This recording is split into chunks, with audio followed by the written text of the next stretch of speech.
সড়ক দুর্ঘটনায় চট্টগ্রাম প্রকৌশল বিশ্ববিদ্যালয়ের 2 ছাত্র নিহত হওয়ার ঘটনায় তৃতীয় দিনের মতো সড়ক অবরোধ করে বিক্ষোভ করছেন শিক্ষার্থীরা। চুয়েট পরিস্থিতি নিয়ে আরও জানাতে যুক্ত হচ্ছেন সহকর্মী মাসুদুল হক। মাসুদ, সড়ক অবরোধের প্রভাব সম্পর্কে জানাবেন এবং একই সঙ্গে আন্দোলনকারী শিক্ষার্থীরা কি বলছেন তাও জানাবেন।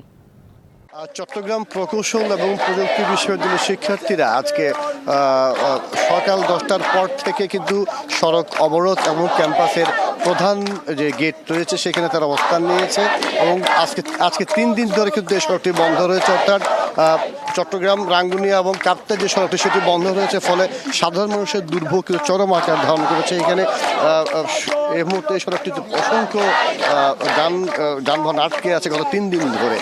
আরেকটি বিষয় হচ্ছে, এখানে আপনারা ইতিমধ্যে জেনেছেন এই দুর্ঘটনায় 2জন শিক্ষার্থী নিহতের পর গতকালে যে বাস চালক তাকে আটক করা হয়েছে।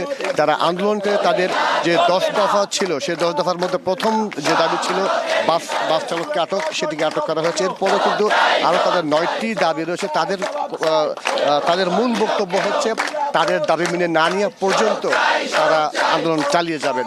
এবং একই সাথে জানাতে চাই যে আজকে একটু আগেই একাডেমিক কাউন্সিলের একটি বৈঠক একটি মিটিং হয়েছে। সেই মিটিংটি এখন স্থগিত রয়েছে। একটু পরেই যারা আন্দোলনকারী, যারা শিক্ষার্থী, তাদের সাথে এখানকার যে উপাচার্যের একটি বৈঠক হবে।